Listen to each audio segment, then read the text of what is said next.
श्रीमद् भागवतम के द्वितीय अध्याय से पढ़ा था और हमने देखा था कैसे सूत गोस्वामी शौनकादि ऋषियों के प्रश्नों को सुन करके अपने गुरु सुखदेव गोस्वामी को मंगलाचरण अर्पित करते हैं और सभी श्रोताओं को धन्यवाद देते हुए अभी उनके प्रश्नों का उत्तर देना शुरू कर रहे हैं। तो यह सूत गोस्वामी का अभी प्रवचन शुरू हो रहा है। उन्होंने 4 श्लोक बोले हैं, अभी 5वां श्लोक उनके द्वारा। बहुत महत्वपूर्ण श्लोक है यह। इसके ऊपर श्रील प्रभुपाद ने भी प्रवचन दिया है। बहुत विशेष श्लोक है। मुनया साधु पृष्ठो हम भवद्भीर लोक मंगलम यत्कृता कृष्ण संप्रश्नो येनात्मा सुप्रसिद्धति। हे मुनियो, आपने मुझसे ठीक ही प्रश्न किए हैं। आपके प्रश्न श्लाघनीय हैं क्योंकि उनका संबंध भगवान कृष्ण से है और इस प्रकार वे विश्व कल्याण के लिए हैं। ऐसे प्रश्नों से ही पूर्ण आत्म तुष्टि हो सकती है। तो आपने बहुत ही साधु साधु साधु मतलब किसी की प्रशंसा करना, तो प्रशंसा करके मुनियों को अभिवादन देते हुए वह बोल रहे हैं कि आपके प्रश्न मंगलकारी हैं। प्रश्न भी मंगलकारी हो सकते हैं और सुप्रसिद्धति प्रसन्न करने वाले हैं। तो ये विश्व कल्याण के लिए जो आपने प्रश्न पूछे हैं, इन प्रश्नों का अभिवादन देते हुए सुत गोस्वामी शुरू कर रहे हैं। भगवत गीता 15:15 में भगवान कहते हैं कि सारे वेदों में भगवान कृष्ण की खोज उत्कंठा के अतिरिक्त और कुछ भी नहीं। इस तरह कृष्ण संबंधी प्रश्न सारी वैदिक जिज्ञासाओं के सार समाहार है। तो हम देखते हैं हमारे आसपास में पूरा विश्व, पूरा संसार प्रश्न और उत्तर से ही परिपूर्ण है। जैसे ही सुबह सुबह, अभी एकदम सुबह सुबह के मौसम में हम कभी मॉर्निंग वॉक पे जाते हैं, इधर कोठी रोड पर देखते हैं कितनी सारी चिड़िया चहचहा रही हैं, कितने सारे मोर दिखती हैं। तो वो क्या करते हैं? प्रश्न करते हैं। सुबह उठते से एक दूसरे से प्रश्न करते हैं। हम भी सुबह उठते से ही कितना टाइम हुआ है, कहाँ जाना है, कहाँ जा रहे हो, कहाँ से आ रहे हो, कैसे हो, प्रश्न उत्तर ही सब करते हैं। तो सारा संसार प्रश्न उत्तरों से परिपूर्ण है।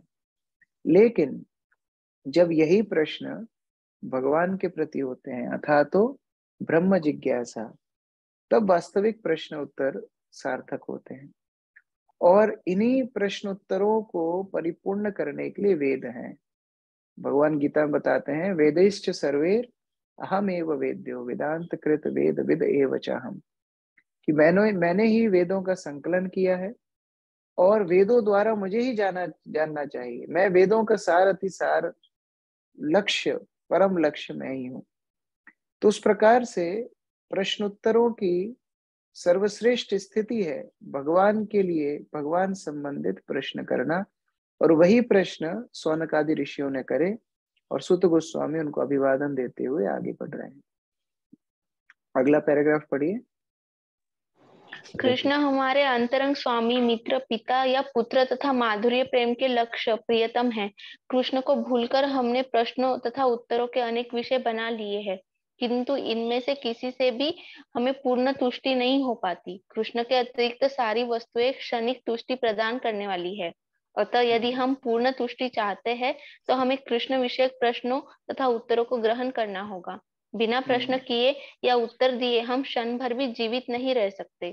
चूंकि श्रीमद् भागवत कृष्ण विषयक प्रश्नों तथा उत्तरों को बताने वाला ग्रंथ है, अतएव हम इस दिव्य साहित्य के पठन तथा श्रवण मात्र से परम तुष्टि प्राप्त कर सकते हैं। हरे कृष्णा।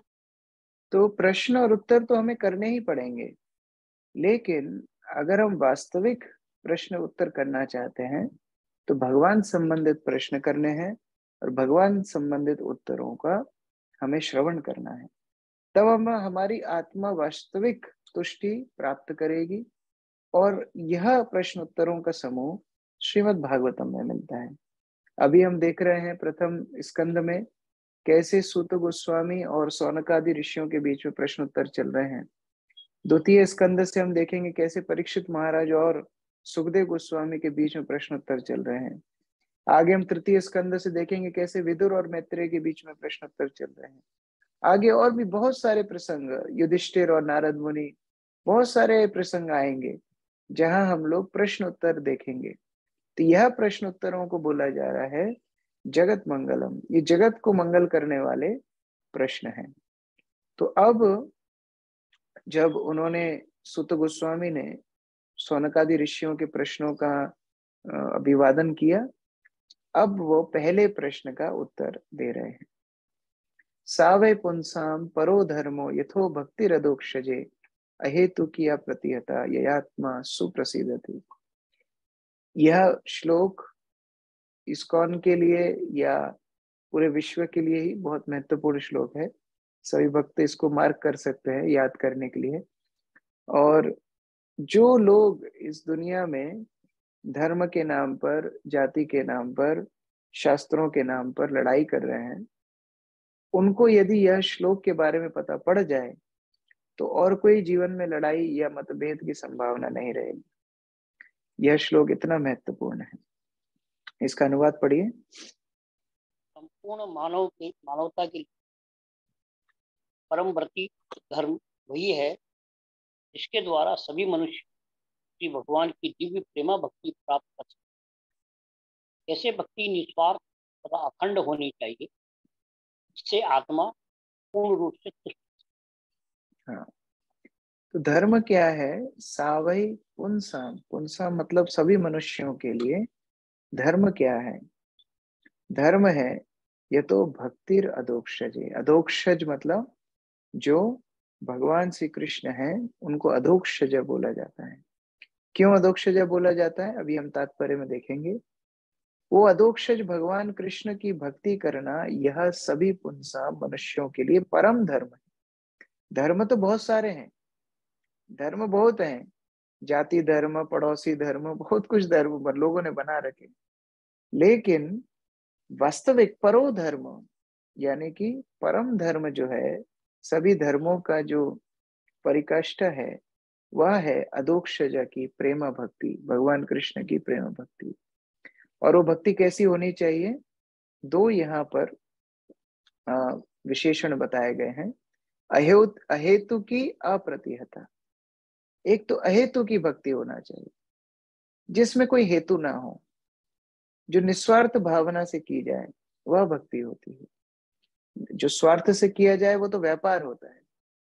तो अगर हमारी भक्ति व्यापार बन जाए तो वह शुद्ध भक्ति नहीं है, वह परधर्म नहीं है, वह व्यापार है। लेकिन परधर्म कैसा होना चाहिए? अहेतु की, जिसमें हेतु ना हो, और अप्रतिहता, जो अखंड हो। ऐसा नहीं कि आज बहुत अच्छी भक्ति का मूड है तो आज मैं 64 माला करूंगा और कल मेरा फीडबैक मुझे देखता रहेगा, कहाँ गए, मैं फीडबैक की तरफ आऊंगा भी नहीं। ऐसा नहीं। अहेतु की अप्रतिहता।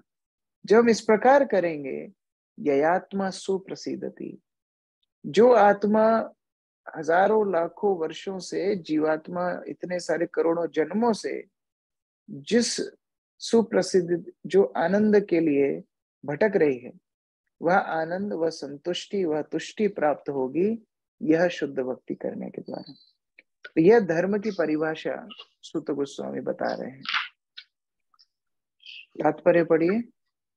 इस कथन के द्वारा श्री सुखजीव गोस्वामी नैमिषारण्य के ऋषियों के प्रथम प्रश्न का उत्तर देते हैं। ऋषियों ने श्री सुखजी से अनुरोध किया था कि वे समस्त प्रामाणिक शास्त्रों का सार प्रस्तुत करें, जिससे पतित आत्मा तथा जन सामान्य उसे सरलता से ग्रहण कर सके। वेदों में मनुष्य के लिए दो प्रकार की प्रवृत्तियां बताई गई है। एक प्रवृत्ति मार्ग या इंद्रिय भोग का मार्ग कहलाती है और दूसरी निवृत्त मार्ग या त्याग का मार्ग कहलाती है। भोग का मार्ग निष्कृष्ट है और परम कारण के हेतु निर्वृत्त का मार्ग श्रेष्ठ है। जीव का भौतिक जीवन एक प्रकार से वास्तविक जीवन की रगण अवस्था है। वास्तविक जीव तो ब्रह्मसूत्र अवस्था अर्थात आध्यात्मिक अस्तित्व है, जहाँ जीवन सनातन आनंदमय तथा ज्ञान से परिपूर्ण है। भौतिक जीवन नाशवान, मोहपूर्ण तथा कष्टमय है। इसमें सुख है ही नहीं, यह केवल कष्टों से छुटकारा पाने का व्यर्थ प्रयास मात्र है, और कष्टों का क्षणिक नाश मिथ्या ही सुख कहलाता है। अतः बढ़ते जाने वाले भौतिक भोग का मार्ग नाशवान, कष्टमय तथा मोहपूर्ण होने के कारण निष्कृष है, किंतु हाँ, भागवत की श्रेष्ठ यहाँ पर बताया गया है 2 प्रकार के मार्ग होते हैं, एक प्रवृत्ति मार्ग, एक निवृत्ति मार्ग। ये दोनों याद होने चाहिए सब जो भक्त पहली बार पढ़ रहे हैं। निवृत्ति मार्ग और प्रवृत्ति मार्ग। प्रवृत्ति का अर्थ है इंद्रिय भोग का मार्ग, यानी कि प्रवृत्ति का अर्थ जो जुड़ करके चले, जोड़ने को प्रवृत्ति बोलते हैं। जब हम सांसारिक वस्तुओं को अपने जीवन में जोड़ करके आनंदित होना चाहते हैं, वह प्रवृत्ति मार्ग कहलाता है। और निवृत्ति का अर्थ होता है त्याग करना, निवृत्ति। तो निवृत्ति मार्ग यानी ऐसे लोग जो सांसारिक चीजों को छोड़ना चाहते हैं। तो दोनों प्रकार के लोग हमको देखने के लिए मिलते हैं। जो प्रवृत्ति मार्ग में चलते हैं, जो भौतिक ऐश्वर्यों को भोगना चाहते हैं, वह बड़े संसाधन बनाते हैं भौतिक संसार में खुश होने के लिए, लेकिन उनके सारे प्रयास विफल हो जाते हैं, क्योंकि जैसे ही जीवात्मा भोगों के संस्पर्श में आते हैं, यही संस्पर्श जा भोगा दुख योना एवते, दुखों की योनि है भौतिक संसार, भौतिक विषय। तो जैसे ही जीवात्मा उनके संस्पर्श में आती है, क्या मिलता है? केवल दुख ही मिलता है। उसी प्रकार से कुछ लोग इस भोग प्रवृत्ति से परेशान होकर के निवृत्ति चाहते हैं, तो वह त्याग के मार्ग पर चल बैठते हैं कि हम सब कुछ छोड़ करके त्याग के मार्ग पर चलेंगे। किंतु भगवत भक्ति श्रेष्ठ धर्म कहलाती है, क्योंकि यह भक्ति ना तो प्रवृत्ति है, ना वास्तव में निवृत्ति है। कभी कभी बोलते हैं निवृत्ति, लेकिन निवृत्ति से भी ऊपर है, क्योंकि ना तो हम इसमें कुछ जोड़ते हैं ना कुछ छोड़ते हैं। हम तो वह करते हैं जो भगवान की इच्छा होती है, जो भगवान के प्रतिनिधि हमें बताते हैं। इसीलिए हम भगवान के गुणों को प्राप्त करते हैं। भगवान के गुण क्या है? सच्चिदानंद। किंतु भगवत भक्ति श्रेष्ठ धर्म कहलाती है, वह मनुष्य को सनातन आनंदमय और ज्ञान से पूर्ण जीवन की ओर अग्रसर करती है। तो क्योंकि हम भगवत भक्ति करते हैं, भगवत भक्ति का अर्थ है भगवान की संगति, भगवान की सेवा। और जब हम भगवान की संगति और सेवा करते हैं, तो भगवान की बीमारी हमको लग जाती है। भगवान की बीमारी क्या है? भगवान को 3 बीमारियां हैं, सत, चित और आनंद। ये 3 बीमारियां भगवान को है, बीमारियां हमको है वास्तव में। यह भगवान के गुण है, वो सनातन है। भौतिक संसार में हर कुछ नश्वर है, लेकिन भगवान सनातन है। और चिद, वो ज्ञान से परिपूर्ण है। हम लोग ज्ञान से परिपूर्ण नहीं, हमारा शरीर ज्ञान से परिपूर्ण नहीं, लेकिन भगवान ज्ञान से परिपूर्ण है और आनंदमय है, वो आनंद से ओतप्रोत है। तो जब हम भगवान की भगवत भक्ति करते हैं, तो ये आत्मा सुप्रसिद्धति, यह 3 वस्तुएं, सनातन स्थिति, ज्ञान की परिपूर्णता और आनंदमय अनुभव, यह 3 वस्तुएं जीवात्मा को मिलती हैं। आगे पढ़िए।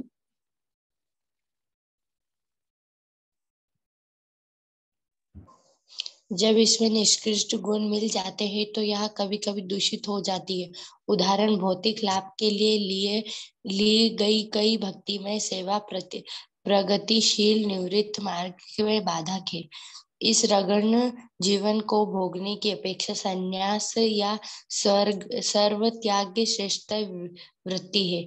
ऐसे भोग से केवल रोग के लक्षण बढ़ते हैं और उसकी अवधि भी बढ़ जाती है। अतः भागवत भक्ति शुद्ध होनी चाहिए, अर्थात उसमें भौतिक सुखोपभोग की रचना मात्र कामना नहीं रहनी चाहिए। अतः मनुष्य को चाहिए कि वृथा की कामना, सकाम कर्म तथा दार्शनिक तर्क वितर्क से रहित भागवत भक्ति रूपी उच्च कोटि की वृत्ति को स्वीकार करे। इससे उसकी सेवा में शाश्वत संतोष प्राप्त होगा। हमने जानबूझकर धर्म को प्रवृत्ति कहा ठीक है है, क्योंकि ठीक है। तो यहाँ पर प्रभुपाद बता रहे हैं कैसे भक्ति अहेतु की होना चाहिए। श्री चैतन्य महाप्रभु के अवतार के पहले आध्यात्म क्या है यही लोगों को पता नहीं था। नवदीप में जहाँ चैतन्य महाप्रभु का अवतार हुआ, वहां पर ही लोग कर्म कांड को इतना गंभीरता से लेते थे कि कुत्ते बिल्लियों की भी शादी होती थी यज्ञ करवा करके, और पूरा गांव आता था, बड़ा महोत्सव होता था। तो धर्म के नाम पर बहुत कुछ चल रहा था, और मुख्यतः तो भुक्ति, जो काम वासनाओं की पूर्ति के लिए, इंद्रिय तृप्ति की वासनाओं के लिए व्यक्ति कार्य करता है, उसके लिए ही शास्त्रों का वह इस्तेमाल कर रहे थे। हमने पिछले अध्याय में देखा था, प्रभुपाद बता रहे थे कैसे धर्म का अनुशीलन भी व्यक्ति अर्थ काम मोक्ष के लिए ही करता है। इसका परिणाम क्या है? जैसे अभी बहुत सारे आपने अपने जीवन में ही देखा होगा, कभी कभी पहले एक वो चला था कि सब वैष्णो देवी जाएंगे, वैष्णो देवी जाएंगे, तो सब वैष्णो देवी जाते थे। हम बचपन में सुनते सभी वैष्णो देवी जाते। फिर बीच में चल गया गिरिराज जी की परिक्रमा करेंगे, सो मन्नत मांग के गिरिराज जी की परिक्रमा। अभी आजकल बहुत फेमस चल रहा है खाटू श्याम, वहां जाएंगे, वो अभी बहुत फेमस चल रहा है। लोग भर भर के ट्रकों में भर भर के जा रहे हैं। क्यों करते हैं ऐसा लोग? क्यों एक डाली से दूसरी डाली पे छलांग लगाते जाते हैं? क्योंकि जहां से उनकी इच्छाएं पूरी होती हैं वो वहां जाते हैं। तो धर्म का अनुशीलन भी व्यक्ति क्यों करता है? अपनी काम वासनाओं को पूर्ण करने के लिए करता है। लेकिन जब इन काम वासनाओं से, सकाम कर्म से, ज्ञान के तर्क वितर्क से, इन तीनों भावनाओं से, यानी कि भुक्ति, प्रभुपाद 3 चीज बता रहे हैं, भुक्ति, कर्म और मुक्ति, तीनों से ऊपर उठना है। वृथा की कामना, सकाम कर्म और दार्शनिक तर्क वितर्क, तीनों से जब ऊपर उठ जाता है भक्त, तब शुद्ध भक्ति कर पाता है। और वह शुद्ध भक्ति जब व्यक्ति करता है, तब अहेतु की अप्रतिहता भक्ति होती है, और वही आत्मा को तुष्ट करेगी, वही कृष्ण को तुष्ट करेगी। आगे देखिए, प्रभुपाद धर्म का अर्थ बता रहे हैं। एक भक्त पढ़िए। हरे कृष्ण प्रभु। हमने जानबूझकर धर्म को वृत्ति कहा है क्योंकि धर्म शब्द का मूल अर्थ है वह जो किसी के अस्तित्व को संभाले रखता है। जीव के अस्तित्व इसी बात पर निर्भर है कि वह अपने कार्यों को भगवान कृष्ण के साथ अपने सनातन संबंध में समन्वित करे। कृष्ण समस्त जीवों के मध्यवर्ती धुरी है और वे अन्य समस्त जीवों अथवा शाश्वत रूपों में सर्वाकर्षक व्यक्तित्व है। प्रत्येक एवं समस्त जीवों का दिव्य जगत में एक शाश्वत रूप होता है और कृष्ण उन सबों के लिए परम आकर्षक है। कृष्ण परम पूर्ण है और अन्य सभी उनके अंश प्रत्यंश है। इनमें सेवक तथा सेव्य का संबंध है। यह दिव्य है और हमारे भौतिक अनुभव से सर्वथा भिन्न है। यह सेवक सेव्य भाव घनिष्ठता का सर्वाधिक अनुकूल रूप है। जैसे जैसे भक्ति में सेवा की प्रगति होगी, मनुष्य को इसका अनुभव होगा। हर व्यक्ति को इस भौतिक अस्तित्व की बद्ध अवस्था में भी भगवान की दिव्य प्रेमा भक्ति करनी चाहिए।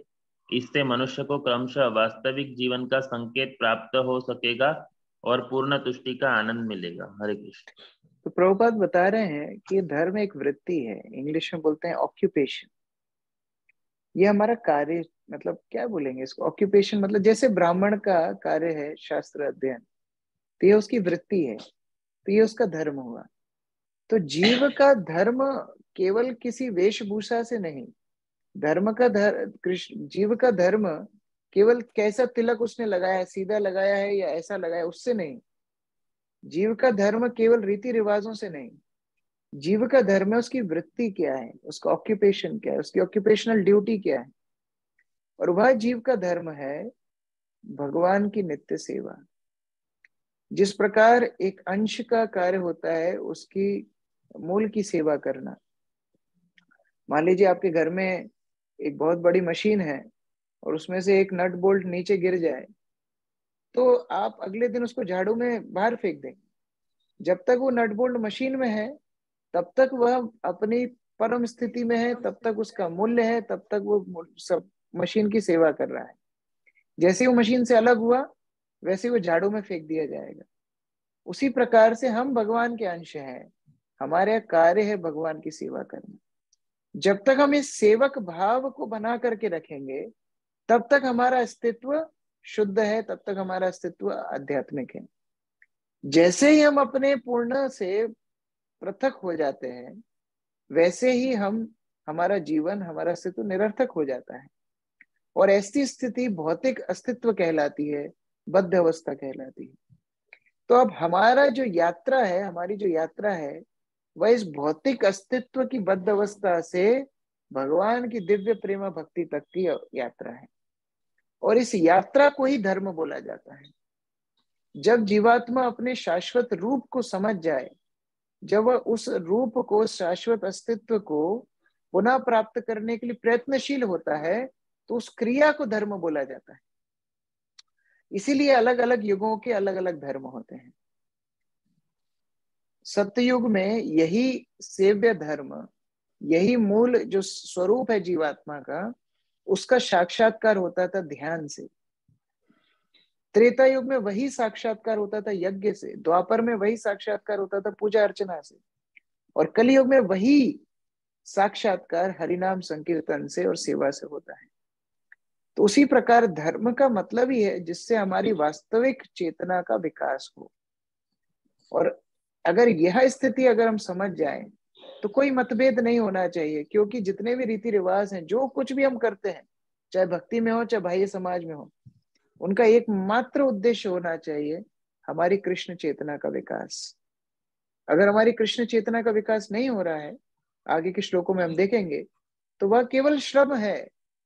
उस श्रम का कोई अर्थ नहीं है, वो निरर्थक प्रयास चल रहा है धर्म के नाम पर। तो उस प्रकार से यह धर्म की परिभाषा सूत गोस्वामी बता रहे हैं। अगला श्लोक, वासुदेवे भगवती भक्ति योगा प्रयोजिता जनति आशु वैराग्यम ज्ञानम च यद हेतुकम। मैं जब इन श्लोकों को पढ़ रहा था तो मैं देखिए पिछले श्लोक में पूरा ही तात्पर्य मार्क कर दिया। तो फिर मैंने सोचा ये श्लोक इतने इम्पोर्टेंट है कि इनमें कोई भी पॉइंट छोड़ना नहीं चाहिए, तो पूरा ही इसका तात्पर्य पढ़ेंगे। आगे फिर देखते हैं जो सिलेक्टेड पोर्शन कहाँ पढ़ना है, बट ये श्लोक बहुत ज्यादा इम्पोर्टेंट है, इसलिए हम पूरा तात्पर्य ही पढ़ेंगे। अनुवाद पढ़िए। भगवान श्री कृष्ण की भक्तिमय सेवा को जो मनुष्य भौतिक भावनात्मक व्यापार की तरह मानते हैं, वे यह तर्क कर सकते हैं कि शास्त्रों में तो यज्ञ। पहले अनुवाद पढ़िए, अनुवाद ऊपर। भगवान श्री कृष्ण की भक्ति करने से मनुष्य तुरंत ही अहेतुक ज्ञान तथा संसार से वैराग्य प्राप्त कर लेता है। तो कोई प्रश्न पूछ सकता है कि आप धर्म बता रहे हो कि कैसे धर्म का मतलब है भगवान की शुद्ध भक्ति जो अहेतु की हो, अप्रतिहता हो, जिसमें हम कोई हेतु ना रखें, जिसमें हम कोई रुकावट ना रखें और शुद्ध भक्ति करें भगवान की। तो फिर निवृत्ति और प्रवृत्ति वालों का क्या हुआ? वो जिन लक्ष्यों के लिए भाग रहे हैं वो लक्ष्य क्या मिलेंगे? क्या भगवान की भक्ति इतनी सामर्थ्य है कि वो सब कुछ पूर्ण करेगी? तो अगले श्लोक में यह संशोधन, यह डाउट को क्लियर करने के लिए सूत गोस्वामी बता रहे हैं कि भक्ति इतनी शक्तिशाली है कि जनयति आशु वैराग्यम। यह जनयति यानी ये जननी है, माता है, ये उत्पन्न करती है। ये भक्ति माता है। किसकी माता है? ज्ञान और वैराग्य की माता है। जिस प्रकार एक माता अपने पुत्र को जन्म देती है और छोटे छोटे बच्चे जहां जहां माता जाती है वहां वहां उनका पल्लू पकड़ के चलते हैं, उसी प्रकार से ये माता भक्ति ज्ञान और वैराग्य की जननी है। और ये जहां जहां भक्ति जाएगी, कृष्ण भक्ति जाएगी, वहां वहां ये ज्ञान और वैराग्य तो पीछे पीछे अपने आप ही आशु का अर्थ है वो सहज रूप से तुरंत ये पीछे पीछे चलते चले जाएंगे। तो यह चिंता तो हमें करनी ही नहीं है कि क्या हमें वास्तव में प्रवृत्ति निवृत्ति मिलेगा। क्या सब कुछ मिलेगा। भक्ति करने से यह ज्ञान और वैराग्य पीछे पीछे स्वतः ही चले आते हैं। यह सूत गोस्वामी बता रहे हैं। तात्पर्य पढ़िए। भगवान कृष्ण की भक्तिमय सेवा को जो लोग भौतिक भावात्मक व्यापार की भांति मानते हैं, वे यह तर्क कर सकते हैं कि शास्त्रों में तो यज्ञ, दान, तपस्या, ज्ञान, योग तथा इसी प्रकार की दिव्य साक्षात्कार की विधियों की संस्तुति की गई है। उनके मतानुसार भक्ति अर्थात भगवान की भक्तिमय सेवा तो उन लोगों के लिए है जो उच्च कोटि के कर्म नहीं कर पाते। सामान्यतः यह कहा जाता है कि भक्ति उपासना पद्धति तो शूद्रों, वैश्यों तथा अल्प बुद्धिमान स्त्री वर्ग के लिए है, किंतु यह वास्तविक तथ्य नहीं है। भक्ति मार्ग समस्त दिव्य कर्मों में सर्वोपरि है। फलतः यह उत्कृष्ट होने के साथ सरल भी है। तो यहाँ पर बता रहे हैं प्रभुपाद कि सामान्य दृष्टिकोण लोगों का क्या है कि यज्ञ, दान, तपस्या बड़ा बड़ा कुछ हो तो वह बड़े बड़े महान दिव्य लोगों के लिए है, विद्वानों के लिए है, और जो शूद्र हैं, वैश्य हैं, अल्प बुद्धि हैं, जिनकी ज्यादा बुद्धि नहीं चलती, उनके लिए भक्ति है। क्योंकि भक्ति में केवल भावुक लोग जाते हैं, और जो बड़े ज्ञानी हैं, तपस्वी हैं, योगी हैं, उन लोगों के लिए बड़े बड़े यज्ञ, दान, तप होते हैं, ऐसा लोग सोचते हैं। लेकिन इस श्लोक के अनुसार ठीक उल्टा बताया जा रहा है। इसलिए भागवत को हमने आमुख में देखा, प्रभुपाद क्या बोल रहे हैं, जनताग विप्लव, ये क्रांति लाने वाला ग्रंथ है। आज तक जो कुछ हम सोच रहे थे, जो कुछ बचपन से हमारी धारणाएं थी, वह सब उल्टी पुल्टी होने वाली है यह भागवत के श्रवण से। भागवत क्या बता रही है, नहीं, ये ज्ञान और वैराग्य तो भक्ति के पीछे पीछे भागते हैं। यद्यपि भक्ति उत्कृष्ट है, लेकिन वो उतनी सरल भी है। जरूरी नहीं है कि कोई चीज जो बहुत ही महान हो उसको कठिन भी होना चाहिए। भक्ति की महानता ही यह है कि वह सबसे उत्कृष्ट भी है और सबसे सरल भी है। यह उन शुद्ध भक्तों के लिए उत्कृष्ट है जो परमेश्वर से संपर्क स्थापित करना चाहते हैं, और उन नव दीक्षितों के लिए सुगम है जो भक्ति रूपी घर की दहलीज पर है।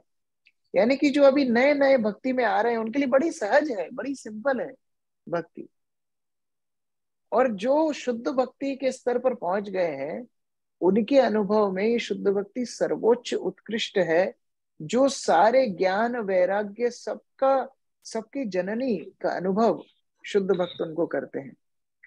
तो यह भक्ति की परिपूर्णता है ना। आप कहीं शॉपिंग के लिए जाते हैं तो पहले लोग अलग अलग स्थान पे जाते थे, पहले किराना की दुकान पे, फिर कपड़े की दुकान पे, फिर कहीं फिर नया कंसेप्ट आया मॉल का। मॉल अभी लोग क्यों जाते हैं, क्योंकि वहां पर सब कुछ मिल जाता है। वहां पर राशन भी मिलेगा, वहां पर कपड़े भी मिलेंगे, वहां कॉस्मेटिक्स भी मिलेंगे, कोई बोर होगा तो मनोरंजन के भी संसाधन है, सब कुछ है। बच्चों के लिए भी है, बूढ़ों के लिए भी है, जो युवक है उनके लिए भी है।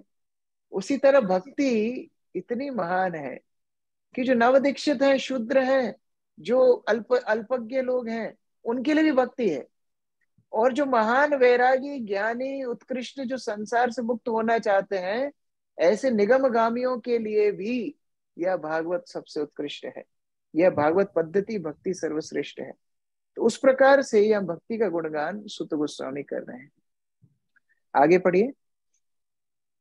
पूर्ण पुरुषोत्तम भगवान श्री कृष्ण का सानिध्य प्राप्त करना एक महान विज्ञान है, और यह सब जीवों के लिए खुला हुआ है, जिसमें शूद्र, वैश्य, स्त्रियां तथा शूद्र से भी निम्न कुल में उत्पन्न लोग सम्मिलित हैं।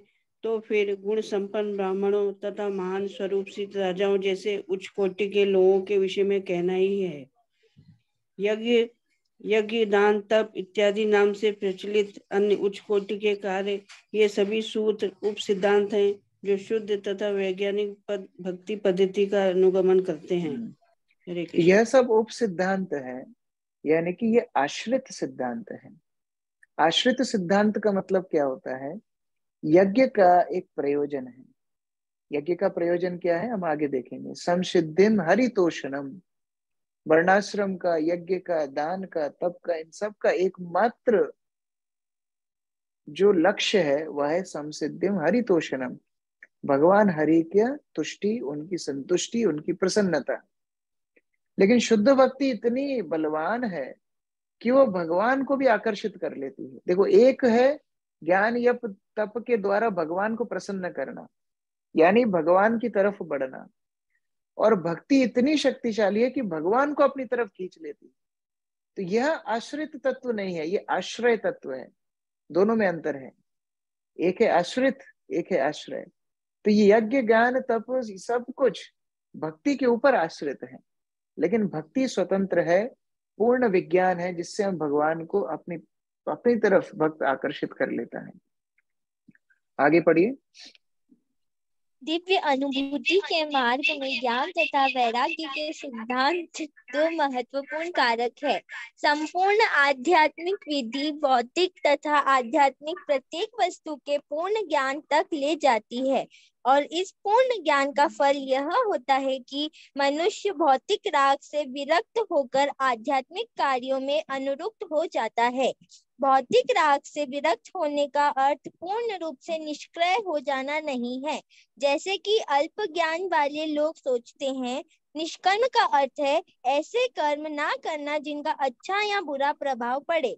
निषेध का अर्थ सकारात्मक का निषेध नहीं है। अनावश्यक कार्यों का निषेध अनिवार्य का निषेध नहीं है। इसी प्रकार भौतिक रूपों से विरक्त का अर्थ सकारात्मक रूप को नकारना नहीं है। भक्ति उपासना पद्धति तो सकारात्मक रूप से की अनुभूति के लिए निर्मित है। जब तक सकारात्मक रूप का साक्षात्कार हो जाता है तो नकारात्मक रूप स्वतः विलग हो जाते हैं।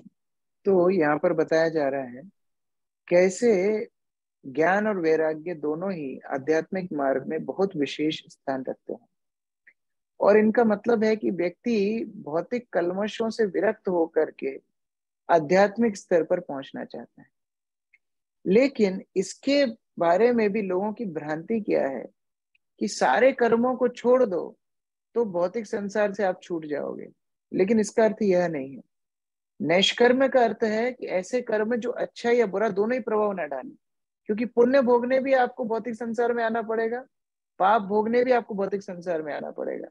बात तो ठीक है, लेकिन जीवात्मा बिना कर्म करे भी रह नहीं सकती। तो इसका अर्थ यह नहीं है कि निष्कर्म का अर्थ है सब कुछ ही छोड़ दो। हम इतने विरक्त हैं कि हमने भगवान को भी छोड़ दिया, हमने भक्ति को भी छोड़ दिया, यह तो मूर्खता होगी। इसका अर्थ यह है कि नकारात्मक भौतिक कल्मशों को छोड़ना है और सकारात्मक विधि जो भागवत विधि है, भक्ति की उपासना है, उसको पकड़ना है। जब हम भक्ति पद्धति में आते हैं तो फिर कर्म का प्रभाव हमारे ऊपर नहीं होता है। वो वास्तविक वैराग्य है कर्म से, वो वास्तविक ज्ञान है भौतिक संसार से ऊपर उठने के लिए। तो यहाँ पर प्रभुपाद भाई बता रहे हैं कि हमको सकारात्मक रूप से अपने आप को संलग्न करना है। इतना बड़ा वैराग्य नहीं बनना है कि भगवान को ही हम छोड़ दें। आगे पढ़िए, लास्ट पैराग्राफ। अतः भक्ति उपासना पद्धति के विकास के साथ साथ वास्तविक रूप की सकारात्मक सेवा में व्यवहारिक रूप से जुड़ जाने से मनुष्य सहज रूप से निम्न कोटि की वस्तुओं से विलग हो जाता है और श्रेष्ठ वस्तुओं से जुड़ जाता है। इसी प्रकार भक्ति उपासना पद्धति जीव का सर्वोच्च धर्म होने के कारण वह उसे भौतिक इंद्रिय से बाहर निकालता है। यही शुद्ध भक्त का लक्षण है। वह न तो अल्पज्ञ होता है, न ही वह निकृष्ट शक्तियों में लगा रहता और न ही उसके पास भौतिक मूल्य होता।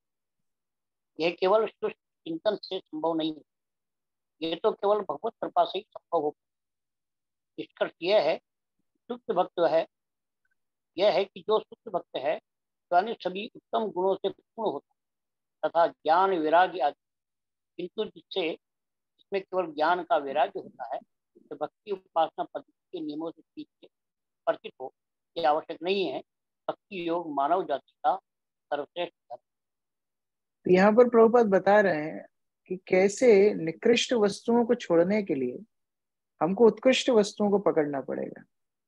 जैसे भौतिक संसार में भी होता है, कोई व्यक्ति अपना वर्तमानिक नौकरी छोड़ता है किसी बड़े लक्ष्य को प्राप्त करने के लिए। उसको जहां ज्यादा सैलरी मिलेगी, ज्यादा पैकेज मिलेगा, तो अभी की नौकरी छोड़ के दूसरी पकड़ लेगा। आप किसी को यह नहीं बोल सकते कि नहीं हम आपको और कहीं भी जॉब नहीं देंगे और कहीं भी नौकरी नहीं देंगे और आप ये वाली भी छोड़ दो। यह होता है शुष्क वैराग्य, कि भगवान के प्रति भी उनकी आराधना नहीं है, आसक्ति नहीं है, और वो लोग भौतिक संसार भी छोड़ना चाहते हैं। ये कैसे संभव होगी? लेकिन आध्यात्मिक चेतना क्या है? आप जब भगवान को पकड़ लेंगे, भक्ति को पकड़ लेंगे, भगवत कृपा पर आश्रित हो जाएंगे, तो भौतिक आसक्तियां तो अपने आप छूट जाएंगी। वह वैराग्य के लिए अलग से आपको चेतना, अलग से आपको प्रयास करने का तो जरूरत ही नहीं है, उसका कोई आवश्यकता ही नहीं।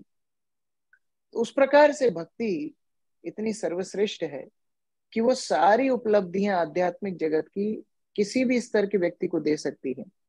इसलिए अगर समग्र मानव जाति के लिए जो प्रथम प्रश्न था सनकादि ऋषियों का कि मानव जाति के लिए धर्म क्या है, तो समग्र मानव जाति के लिए अगर कोई धर्म है तो सर्वश्रेष्ठ धर्म के रूप में यहाँ पर कृष्ण भक्ति को बताया जा रहा है, भगवत भक्ति को बताया जा रहा है। तो इस प्रकार प्रथम प्रश्न का उत्तर सूत गोस्वामी देते हैं। आगे हम लोग और प्रश्नों का उत्तर सूत गोस्वामी से सुनेंगे। प्रतिदिन ये भागवत का श्रवण हमको करने के लिए मिल रहा है, इसके लिए हम श्रील प्रभुपाद के प्रति कृतज्ञ हैं, परंपरा के लिए कृतज्ञ हैं, और आप सबके लिए कृतज्ञ हैं कि आपके सानिध्य में पढ़ने का मौका मिल रहा है। हरे कृष्ण। परमेश्वरी राधिका माता जी। हरे कृष्ण प्रभु जी, दंडवत प्रणाम। थैंक यू सो मच प्रभु जी। प्रभु जी, जो आपने ये आश्रित तत्व और आश्रय तत्व बताया, क्या थोड़ा सा एक्सप्लेन कर सकते हैं उसको दोबारा से? देखिए, आश्रय अर्थ होता है जिसका हम आश्रय लेते हैं। आश्रय जैसे मैं मकान में बैठा हूं तो ये मेरा आश्रय है और मैं आश्रित हूँ। मेरा अस्तित्व इस मकान के आश्रय पर निर्भर है। इसी प्रकार से हम अन्न के ऊपर आश्रित हैं। अन्न हमारा आश्रय है, हम उस पर आश्रित हैं। कोई जो ज्ञानी है वो ज्ञान के ऊपर आश्रित है, ज्ञान उसका आश्रय हो गया, वो आश्रित हो गया। लेकिन अगर हम एब्सोल्यूट रूप से देखें, नो रिलेटिव ट्रूथ, एब्सोल्यूट, उसमें देखें तो मूल आश्रय तत्व कौन है? भगवान श्री कृष्ण। और जो भी जीवात्मा है वो सब उनके ऊपर आश्रित है।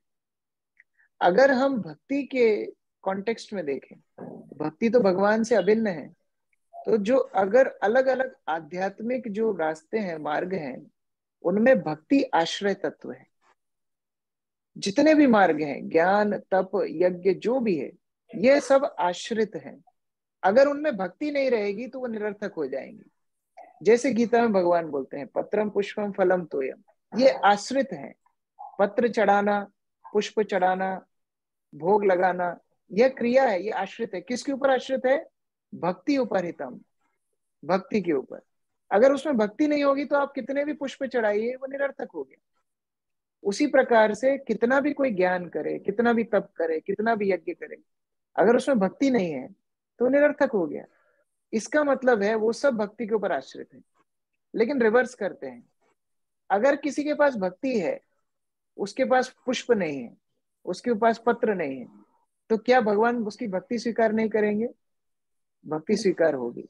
अगर कोई भक्ति कर रहा है, उसको ज्ञान, यज्ञ, तप की आवश्यकता नहीं है। तो यह अंतर होता है आश्रय तत्व में और आश्रित तत्व में। एक इंडिपेंडेंट है, दूसरा उसके ऊपर डिपेंडेंट है। यह अर्थ इस श्लोक से समझ में आता है। ठीक है माता जी? Yes yes, thank you. Ajay Prabhu. हरे कृष्णा प्रभु जी, दंडवत प्रणाम। प्रभु जी, वृथा की कामना, ये शब्द आया था श्लोक 6 में। हाँ, तो वृथा की कामना, वृथा मतलब जो वांछनीय नहीं है ना। कभी कभी बच्चे कुछ जिद्दी कर बैठते हैं, वो वांछनीय नहीं होती। मान लीजिए एग्जाम के समय पर आपके बच्चे जिद्दी करते हैं कि हमको तो वाटर पार्क में जाना है। अभी ये वांछनीय नहीं है, कल एग्जाम है, आपको पढ़ाई करना चाहिए, तो आप उनको रोक देंगे। तो यह होता है वृथा की कामना। वृथा की कामना मतलब हमें पता है भौतिक संसार में हमें कष्ट मिलेंगे, यही संस्पर्श जब होगा, जो हमने चर्चा की। जैसे ही इंद्रियों के संस्पर्श में जीवात्मा आती है, उसको दुख मिलता है, यह पता है, फिर भी वो उस इंद्रिय तृप्ति में लगता है। भागवत में आगे हम पढ़ेंगे, वो एक शहद की बूंद ऊपर से टपकती रहती है, वो सब कुछ भुला देती है। व्यक्ति को लगता है कि सब कुछ बढ़िया है, मैं थोड़ा सा तो एंजॉय कर ही सकता हूँ। यह वृथा की वांछना है। हम सोचते हैं हम होंगे कामयाब एक दिन, कभी कामयाब नहीं होंगे भौतिक संसार में, लेकिन फिर भी प्रयास जारी रहता है, उसको बोलते हैं वृथा की कामना। ठीक है, थैंक यू प्रभु जी। प्रभु जी, एक शब्द आया था धर्म की वृत्ति। हाँ, वो मैं समझा रहा था, वृत्ति का अर्थ होता है किसी की क्रिया, निहित क्रिया, है ना। जैसे मान लीजिए मैंने एग्जांपल दिया ब्राह्मण का, मान लीजिए इंजीनियर है, इंजीनियर का धर्म है इंजीनियरिंग। मान लीजिए ऐसा कोई इंजीनियर हो, हम बोलते हैं ना कभी कभी मजाक में, हम लोग जब घर जाते थे तो मान लीजिए कोई यंत्र काम नहीं करता था, मोबाइल में कुछ हो नहीं रहा है, तो मम्मी हमारी मोबाइल हाथ में देती थी, बोले इसमें ये हो नहीं रहा। मैं बोलता था मुझे पता नहीं, तो बोलते तू कैसा कंप्यूटर इंजीनियर है, तेरे को मोबाइल से ही करना नहीं आता है। तो अभी मैंने जो पढ़ा है उसका मुझे अनुसरण तो करना पड़ेगा, तो वह होता है वृत्ति।